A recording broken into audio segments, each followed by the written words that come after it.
تم نے کہا تھا چھوٹا سا صرف حیدر کا، لیکن اس کی پوری فیملی کے ساتھ میں نے یہ کیا کر دیا؟ حیات فون پر دوسری طرف خبر سنتا غصے میں فرحان پر چلایا تھا۔ ان کی ایک غلطی نے ان کی پوری زندگی برباد کر دی تھی۔ کون ہو تم؟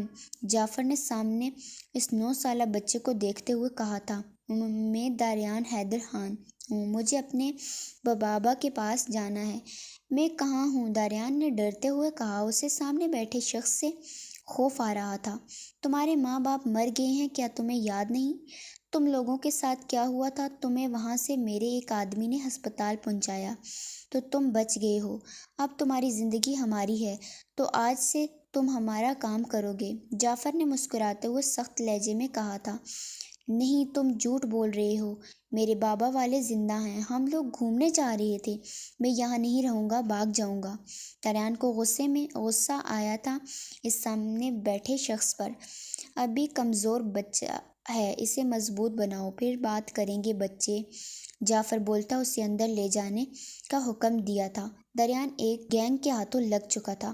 اس پر دن رات ظلم کرتے اسے اور بھی زیادہ مضبوط بناتے تھے۔ وقت کے ساتھ وہ خاموش ہو گیا تھا۔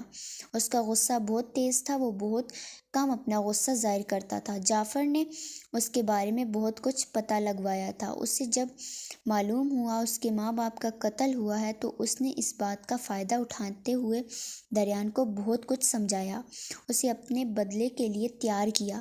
داریان کو جب پتہ چلا یہ سب کس نے کیا ہے، تب اسے حیات شیرازی سے بے پناہ نفرت ہونے لگی تھی۔ اسے جعفر سے کہا وہ پڑھنا چاہتا ہے، ساتھ اس کے کام میں بھی ہاتھ بٹائے گا۔ وقت گزرتا جا رہا تھا۔ داریان نے اپنی پہچان چھپانے کا سوچا اور اپنا کام اس گینگ میں ڈی اے رکھ دیا۔ اپنا نام اس گینگ میں ڈی اے رکھ دیا۔ ڈی اے اور حیات شیرازی کی بیٹی انہل کا رکھا تھا۔ اسے جب بھی کوئی ڈی اے بولتا اسے اپنا آپ یاد آتا، اسے اپنی نفرت کا بدلہ یاد آتا تھا۔ وہ جعفر کے ساتھ رہنے لگا تھا۔ جعفر کا بیٹا زید، دونوں کے بیچ بہت لڑائی جھگڑے ہونے لگتے تھے، پھر دھیرے دھیرے ان کی دوستی ہونے لگی تھی، ساتھ پڑھنا لکھنا شروع ہوا تھا۔ لیکن جب بھی گینگ میں ڈی اے کو زیادہ عزت مان دیا جاتا تھا اسے اور بھی غصہ آنے لگا تھا۔ اس طرح زید پھر سے اس سے دور ہو گیا تھا اور اب تو ان کے بیچ ایک لڑائی آ گئی تھی، جس سے ایک تو نفرت تھی تو دوسرے کو عشق ہو گیا تھا۔ داریان ان کی گینگ کا آدمی ضرور تھا، وہ صرف بڑی ڈیل کرتا تھا۔ اس کے ساتھ اس نے اپنا ایک بزنس سٹارٹ کر دیا تھا۔ حنان اسی دوران اسے ملا تھا جب وہ جعفر کی قید میں گیا تھا، وہ بھی اٹھایا گیا تھا۔ داریان لڑکیوں والے نشے میں کام نہیں کرتا تھا، وہ صرف بزنس ڈرگ ڈیلنگ کرتا تھا۔ حال تم کون ہو اور مجھے یہاں کیوں لائے ہو؟ فرحان صاحب اس بند روم میں قید سیاہ فام نوجوانوں کو دیکھتا خوف سے بولا تھا۔ ہم کون ہیں بہت جلد بتا دیں گے، تجھے اتنی جلدی بھی کیا ہے؟ وہ شخص کہکا لگا اٹھا اس کے خوف سے چہرے کو دیکھتے ہوئے۔ یہ ہے حنان اور یہ ہے زافا، اس کی بیوی۔ حنان میرے بھائی کی طرح ہے، مطلب بھائی سمجھو، اور یہ انل داریان خان میری بیوی۔ ڈی اے نے حنان زافا سے انل کو ملاتے ہوئے کہا تھا۔ تم بہت پیاری ہو، مطلب مجھے بہت اچھی لگی تم۔ زافا نے انل کے معصوم خوبصورت چہرے پر نظر ڈالتے ہوئے کہا۔ آپ بھی بہت پیاری ہو، انل نے اس کے بھرے ہوئے جسم کو دیکھتے ہوئے کہا۔ اسے زافا بہت پیاری لگی تھی، خوبصورت نین نقش والی بڑھا ہوا جسم، وہ بہت پیاری لگ رہی تھی۔ اچھا اب چلیں، دیر ہو رہی ہے ہمیں۔ داریان چلو، حنان نے جلدی میں بولتے ہوئے کہا۔ ڈی اے وہ انل کے سامنے نہیں بول سکتا تھا، ڈی اے کی گوری سے وہ جلدی سے باہر بھاگا۔ آپ بیٹھیں، کیا آپ کچھ کھائیں گی؟ نہیں، تم بیٹھو میرے پاس۔ ویسے ایک بات بتاؤں، تمہیں اس کھڑوس میں ایسا کیا دکھا جو شادی کر لی؟ زافا نے منہ بناتے ہوئے کہا تھا۔ اسے داریان بہت کھڑوس لگتا تھا۔ نہیں، وہ کھڑوس نہیں ہے، وہ بہت اچھی ہیں، یہ ہے بھی کم آئے گا۔